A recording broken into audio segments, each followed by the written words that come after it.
जय माता दी। नमस्कार दोस्तों, मैं हूँ रेखा। आप सभी का आपके अपने YouTube चैनल पर स्वागत करती हूँ।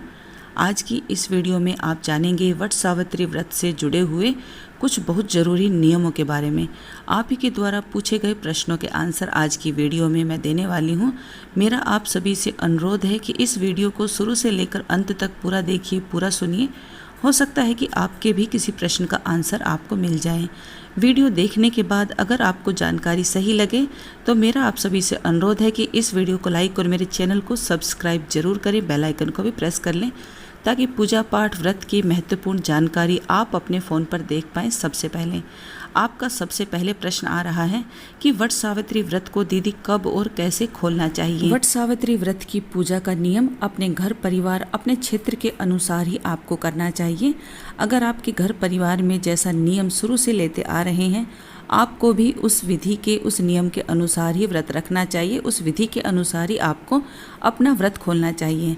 वैसे वट सावित्री के व्रत को 12 चने और बरगद की ऊपर की कोपल खाकर पानी के साथ निगलने का ही नियम बताया गया है। कहीं कहीं पर इस व्रत को सुबह सवेरे की पूजा के बाद खोल लेते हैं, तो कहीं कहीं पर इस व्रत को शाम की पूजा के बाद खोला जाता है और काफ़ी क्षेत्रों में इस व्रत को अगले दिन सुबह सवेरे सूर्य उदय के बाद ही व्रत को खोलने की परंपरा है। और जैसा आपके परिवार में व्रत खोलने का, पूजा करने का नियम है, आपको उसी विधि के, उस नियम के अनुसार ही व्रत रखना चाहिए, व्रत को खोलना चाहिए।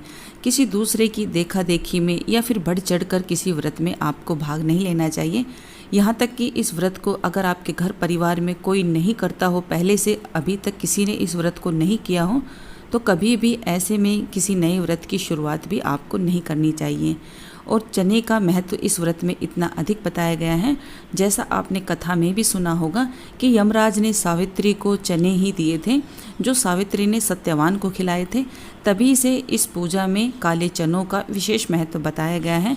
आपको आज के दिन इस पूजा में काले चने अवश्य चढ़ाने चाहिए और काले चने आपको बायने में और अपने पति को भी अवश्य खिलाने चाहिए।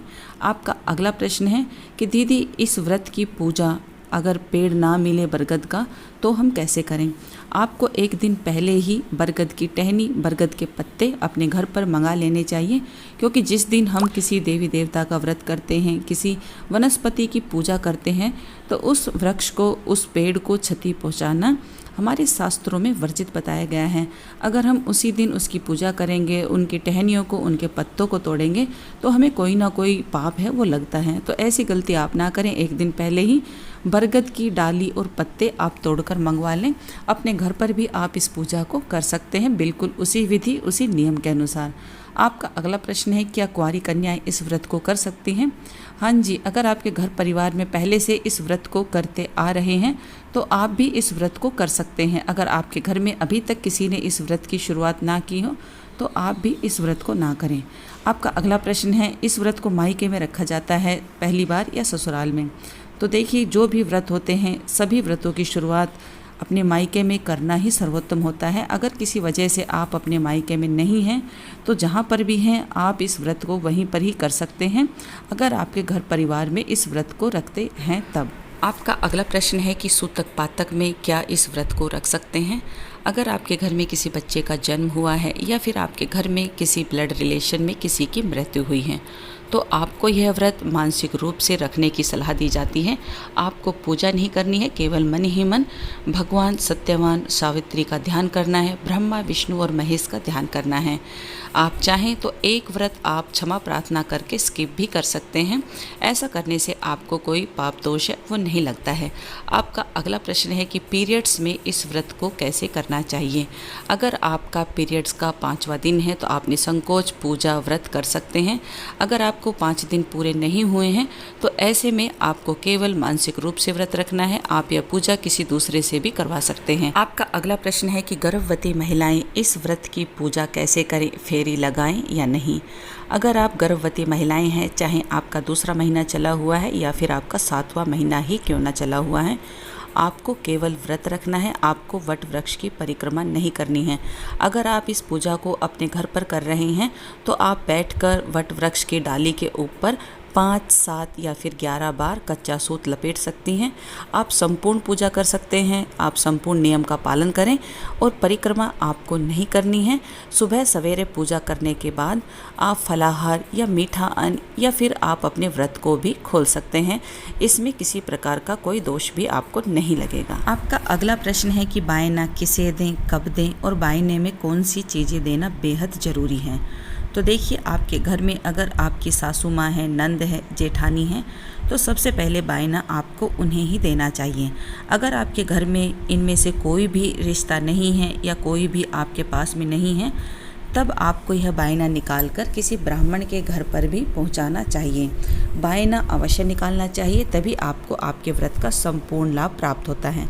जब भी यह बायना निकालें, आपको व्रत खोलने से पहले ही यह बायना दान में देना होता है।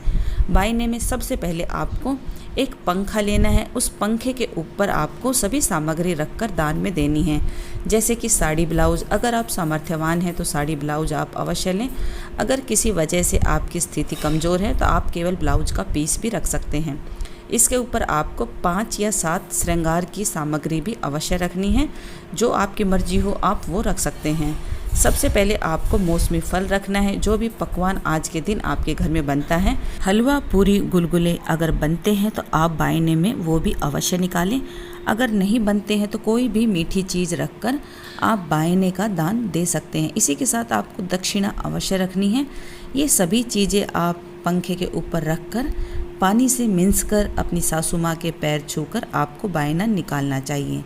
और जैसा कि मौसम चला हुआ है तरबूज खरबूज का, तो आपको तरबूज या खरबूजा इनमें से कोई भी एक फल अवश्य रखना चाहिए। आपका अगला प्रश्न है कि दीदी अगर कच्चा सूत ना मिले तो क्या करें। अगर आपको कच्चा सूत प्राप्त नहीं होता है तो जो भी आपके घर में कलावा, रक्षा सूत्र, मोली है, आप वो भी ले सकते हैं। अगर किसी वजह से आपको रक्षा सूत्र, कलावा, मोली भी प्राप्त नहीं होता है तो जो सिलाई करते हैं, जो पीले कलर की गिट्टी आती है, पीले रंग का धागा जो होता है, आप वो भी इस पूजा में इस्तेमाल में ले सकते हैं। लेकिन धागा आपका सूती कॉटन का ही होना चाहिए। ऊनी धागा आपको इस व्रत पूजा में नहीं लेना है। आपका अगला प्रश्न है अगर बांस का पंखा ही ना मिले तब क्या करें। अगर आपको किसी वजह से बांस का पंखा नहीं मिलता है तो आप कोशिश करें कि अपने हाथ से जैसा भी पंखा आपको बनाना आता है आप वो बनाकर उसके ऊपर सभी सामग्री रख लें। अगर ऐसा भी संभव नहीं है तो आप बरगद के पेड़ की पत्ती रखकर उसके ऊपर सभी सामग्री को रखकर एक थोड़ा सा शगुन हो जाएगा और आप ये सभी सामग्री दान में दे सकते हैं। आपका अगला प्रश्न है कि बरगद का पेड़ दूर है तो हम इस पूजा को, इस व्रत को कैसे संपूर्ण करें। अगर आपके घर के आसपास में कोई बरगद का पेड़ नहीं है या फिर आप किसी चौराहे पर या गांव के बीच में आप पूजा नहीं करना चाहते हैं, आप घर से बाहर नहीं जाते हैं, तो ऐसे में आपको एक दिन पहले ही बरगद की डाली अपने घर पर मंगाकर किसी गमले में, किसी पानी के लोटे में या फिर किसी बर्तन में गेहूं भरकर उस डाली को लगाकर भी आप अपने व्रत की पूजा कर सकते हैं। आपका अगला प्रश्न है कि वट वृक्ष की कितनी परिक्रमा हमें करनी चाहिए। वट वृक्ष की आप 3, 5, 7, 11, 12, 21, 31, 51 या फिर 108, जितना आपके शरीर में जान है, जितनी आपके शरीर में शक्ति है, आप उसी के अनुसार वट वृक्ष की परिक्रमा कर सकते हैं। जब भी आप परिक्रमा करें तो कच्चे सूत की फेरी आप कंटिन्यू लगाते रहें और ये कच्चे सूत की फेरी बीच में छूटनी नहीं चाहिए, टूटनी नहीं चाहिए। कंटिन्यू आपको वट वृक्ष की परिक्रमा करनी है और बाद में जो भी धागा आपका बचता है उस धागे को आपको तोड़ना नहीं है, ऐसे ही उस परिक्रमा के धागे में आपको लटका कर आ जाना है। आपका अगला प्रश्न है कि दीदी आज के दिन वट वृक्ष के पत्तों का गहना बनाकर भी धारण करते हैं, तो क्या इसे धारण करना जरूरी है। आज के दिन वट वृक्ष के पत्तों का गहना बनाकर धारण अवश्य किया जाता है। ऐसा करने से सुख समृद्धि आती है, आपके घर में बरकत और बढ़ोतरी बनी रहती है। आज के दिन वट वृक्ष की पूजा करने का, वट वृक्ष के नीचे सत्यवान सावित्री की कथा सुनने का विशेष महत्व है। ऐसा करने से आपके पति दीर्घायु होते हैं, उनकी तरक्की होती है, आपके घर में सुख समृद्धि बरकत बढ़ोतरी सदैव बनी रहती है। तो आज के दिन आपको वट वृक्ष के पत्तों का गहना बनाकर अवश्य ही धारण करना चाहिए। या तो आप एक पत्ता तोड़कर अपने जोड़े में या चोटी में ऐसे ही लगा ले जो शाम तक लगा रहे, या फिर आप कलावा लेकर उस पत्ते को अच्छे से बांधकर, जिस तरह राखी बांधते हैं, अपने हाथ में कंगन की तरह, राखी की तरह भी आप बांध सकते हैं अपने हाथ में, या फिर लंबा सा धागा लेकर जिस तरह आप मंगलसूत्र या कोई माला पहनते हैं उस तरह भी आप इस पत्ते का गहना बनाकर अपने गले में धारण कर सकते हैं।